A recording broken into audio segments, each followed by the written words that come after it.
সেটা ছিল বড়দিনের আগের রাত। অভিজিৎ তার খ্রিস্টান বন্ধুদের সাথে কীর্তন গাইতে বের হয়। আর আমি গিটার বাজাতে বা গিটার শুনতে আমি খুব ভালোবাসতাম। আমি শুধু গিটারের আওয়াজ শোনার জন্য আমি ওদের সাথে গেছিলাম। আর সেদিন সারা রাত আমি ক্যারল করেছিলাম ওদের সাথে। দুখানা গান করা হয়েছিল ক্যারলে, প্রভু যিশুর জন্মের বিষয়।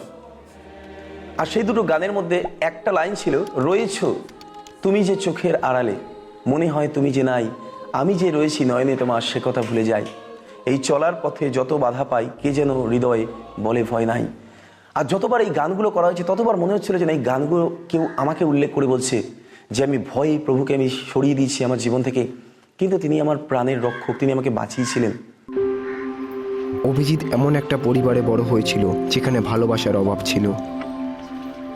আর আমি অনেকবার শুনেছি যে আমার বেঁচে থাকার কোনো প্রয়োজন নেই। আমাকে ছোটবেলা থেকে তারা বলেছিলেন যে আমার মরে যাওয়া ভালো ছিল, আমি না হলে ভালো হতো। আর এটা আমাকে খুব দুঃখ দিত, এবং আমি তারপরে ভাবতাম যে সত্যই হয়তো আমার জীবনের কোনো মূল্য নেই কারো কাছে।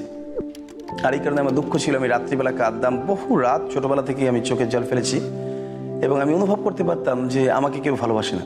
আর আমার মনে এত দুঃখ ছিল যে আমি আত্মহত্যার পথ বেছে নিই।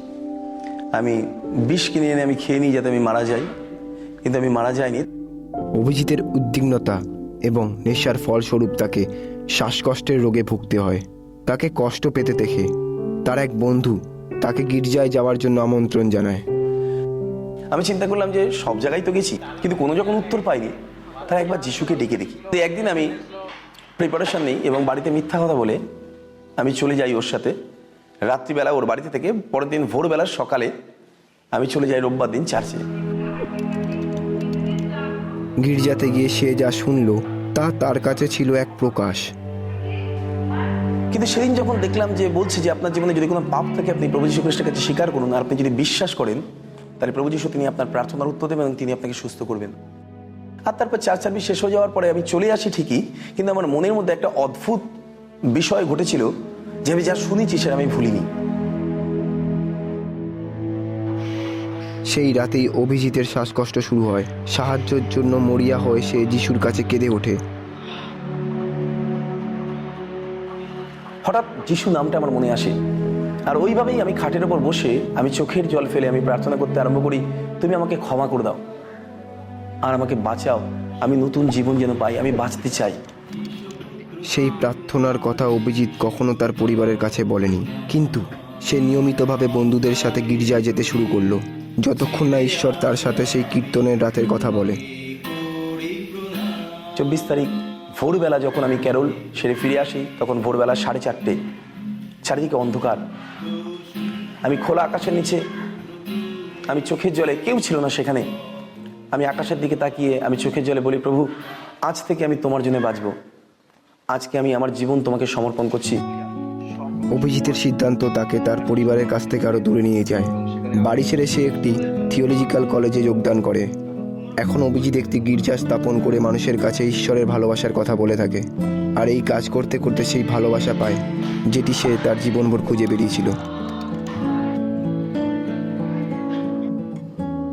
এটা আমার জীবনে খুব অদ্ভুত আনন্দ ছিল যে আমার পরিবার, বিশেষত আমার বাবা এবং মা যখন প্রভু যীশু খ্রিস্টকে জানতে পারেন, আমার মনেই হচ্ছিল না যে আমি তাদের থেকে এত দুঃখ পেয়েছি। আমার বাবা কোনোদিন আমাকে ছোটবেলায় চুম্বন করেনি, ইভেন আমার মাও না। কিন্তু 70 বছর বয়সে, আমার তখন বয়স প্রায় 30 বছর, আর আমার বাবা আমাকে তিনি চুম্বন করতেন, আর আমার জীবনে এত আনন্দ হতো। এখনো মাঝে মধ্যে আমি চোখের জল ফেলি যখন আমার মনে হয় প্রভু যীশু খ্রিস্টের কথা, যে তিনি আমাকে ভালোবেসেছিলেন বলে আমি আমার পরিবার থেকে, যাদের কাছ থেকে কোনোদিন ভালোবাসা পাওয়ার কথা না, আমি তাদের থেকে ভালোবাসা পেয়েছি।